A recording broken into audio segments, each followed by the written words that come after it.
Горько! Горько!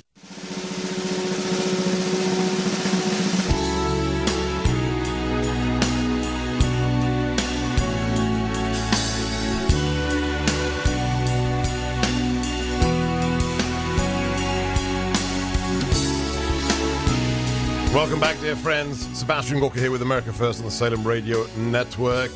We are joined today in studio, which is the best way, with our friend Horace Cooper, former professor of law at George Mason University, co-chairman of Project 21, and former senior staffer for Dick Armey on Capitol Hill. Welcome, Horace. Hey, it's always a pleasure to come on the program. Last time we were together, it was for an incredible panel you invited me to appear on at CPAC on the threat from China.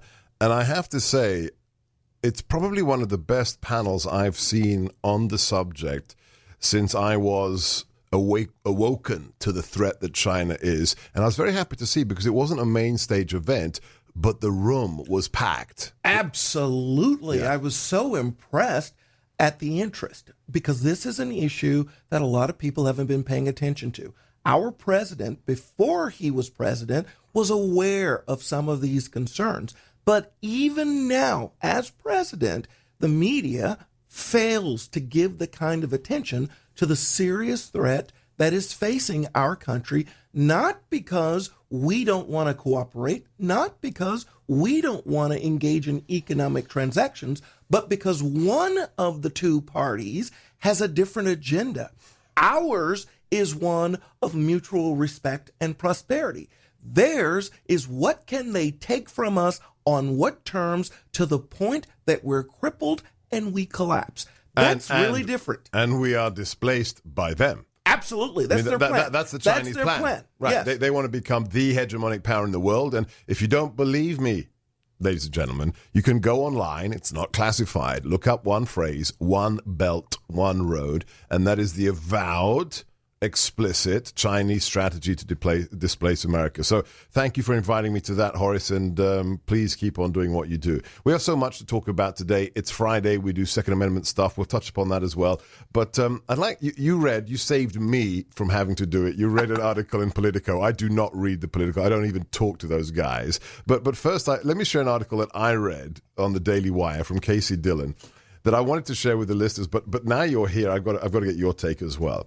So this is a report on Amherst College in Massachusetts, which has just issued a common language document. Sounds Maoist, I know.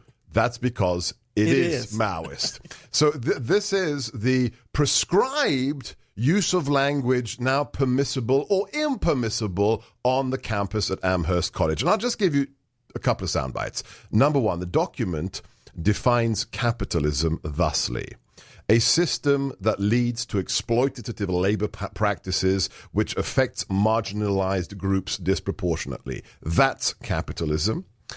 With regards to legal/illegal in terms of migration, this is what Amherst College now says. These terms, legal, illegal, are deemed highly radicalized to describe a person's presence in a nation without government-issued immigration status. And then lastly, the word assimilation. Didn't know it was a bad word? Well, according to Amherst, assimilation is frowned upon in this document and explained as often happening, quote, as a response to forms of oppression, including but not limited to xenophobia, racism, cis-heteronormativity. I actually pronounced that. I didn't even rehearse that. Cis-heteronormativity and religious oppression, amongst other types of oppression.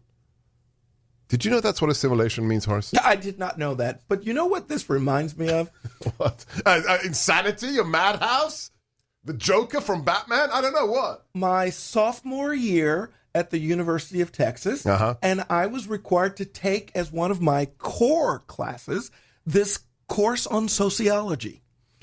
It was one of the easiest classes I ever took, and I got one of the best grades during my course time there. I didn't go to class. I would just simply look at the exam. Look what Mao had said, and then just reiterate what Mao had said in his little book. And select the most extreme, irrational, and irresponsible answer possible, and it was the right one.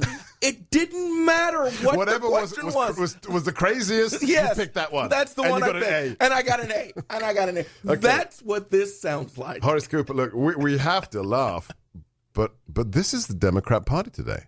No? Oh, absolutely. This is where they are, and what they've done is they've just pulled the mask off. You see, it used to be the vision of their advisors. Don't tell the American people what you really think. And they would coach them. Talk like what Americans talk about. Be in favor of America. Support our military. Support our traditions. Support our value system. That's the way. But I watched here in 2018, in the off-year election, and so many of the advisors told them, no, what you've got to do is run to the extreme. Now, why did that change happen, do you think, Horace Cooper? I believe they think that the Republicans and conservatives have been adopting this policy of running to the extreme. Back to the University of Texas. When I was a kid, we used to play this game. It was called Stand on the Train Track and Look and See from a Distance, Get Perspective. If there were a train or two trains or three trains, depending on where you were and how close you were, it influenced your perspective. It has appeared to these advisors of the left that instead of conservatives actually just simply ratifying and supporting the existing value structure of America, they think we're doing something extreme because of their perspective. And they say, well, if they're doing something extreme, then our candidates ought to be doing something extreme as well. And so they've ripped the mask off. So it's a kind of reverse projection. Oh, absolutely. They're misreading what Donald Trump and the conservatives are doing, and then they're tacking in the mirror to that extremism that they've misperceived. They absolutely. So they can't see what's really going on because their perspective is completely wrong. The truth of the matter is, and I'm not speaking of our president, I'm just talking about most of the elected officials who call themselves conservatives. They're not being that brave. They're just supporting and reaffirming the existing value system. They're not pushing against the tide when they stand up and say they're pro-life or they're pro-gun, or they even believe that God is a real person who makes a difference in your lives. They're not being brave. But what do those extremists see? They think that's something way beyond the mainstream, because it's beyond the mainstream of their perspective. Fascinating analysis. That's why we invite him. You're listening to Horace Cooper. He is the co-chairman of Project 21. Follow them at Project21 on Twitter. This is Sebastian Gorka with America First on the Salem Radio Network, coast to coast, the newest national radio show in our nation, the greatest nation on God's earth. You can watch us, video streaming, audio streaming at sebgorka.com. Also, we are at iTunes. Go to your podcast app and look for America First. More with Horace Cooper next. Our number here, 833-33-GORKA. That's 833-334-6752.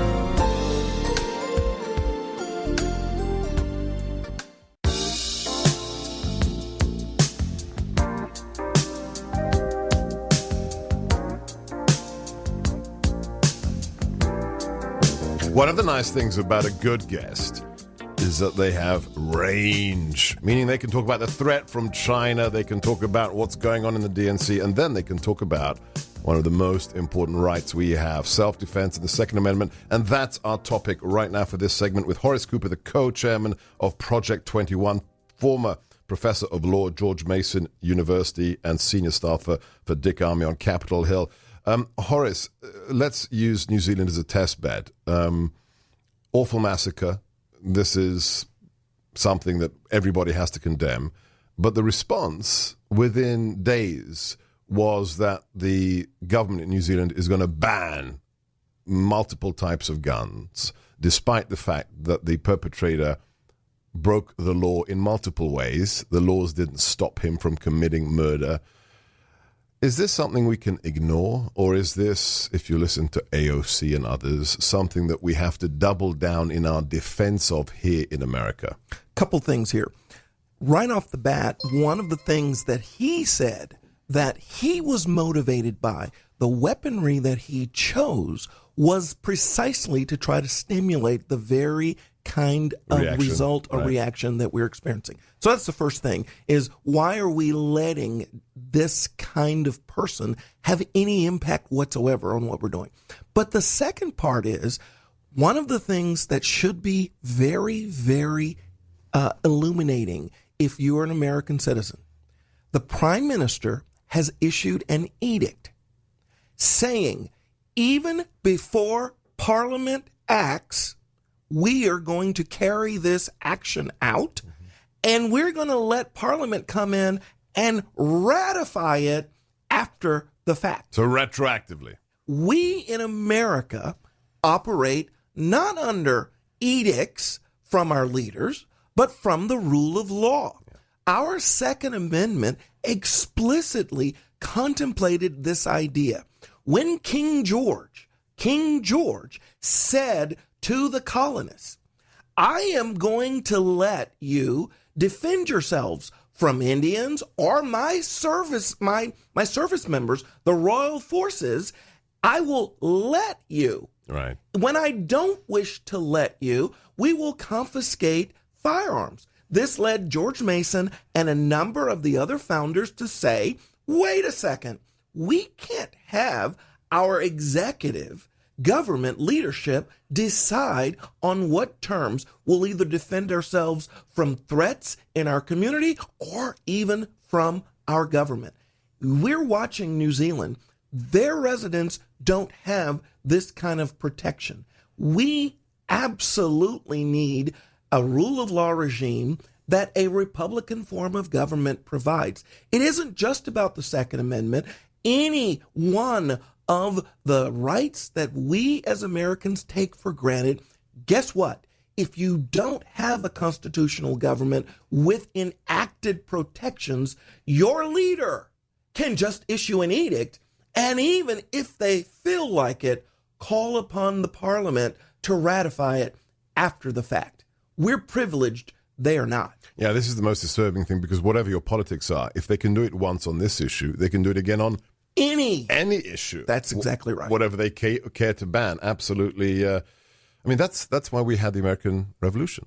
Oh, absolutely. That's why. That's exactly that behavior. You look at the Bill of Rights, and what you see is a litany of claims against the abuses of King George. Right. They were not theoretical. People saw it. No one even talks about the Third Amendment, which protects you from having the government force you to quarter soldiers in your home. Right. That wasn't theoretical. It was actually happening. People were being arrested for their speech, for their printed documents, for their religion. They were not required to have trials. You could get any kind of punishment any creative dictator or leader could come up with. Our system says no to that. The Declaration was a case as if it was made in a court of law. And that's why you were teaching law at George Mason, because you've given me a whole new way to look at our founding document. A case was made, and it was a just case, and it led to our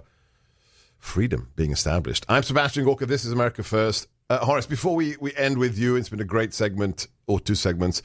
This article in Politico, in a minute, what did you read? Save us from reading it. All right, so the headline is Trump is on track for 2020 landslide in Politico.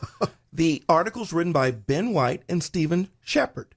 And if you were just to look at the top line information, what you would see is that Don Luskin, who was the head of a company called Trend Markalytics, which predicted the first election of Donald Trump, is predicting it will happen again. And now Ray Fair, who is an economist at Yale University, is doing the same thing. Wow. He's saying a 9-point victory, and Don is saying that we'll probably reach about 400 electoral votes. If that's in Politico, guys, that's big news. I might actually have to go and read it myself. You've been listening to Horace Cooper. Follow him at Project21 on Twitter. This is Sebastian Gorka on Salem Radio Network's America First.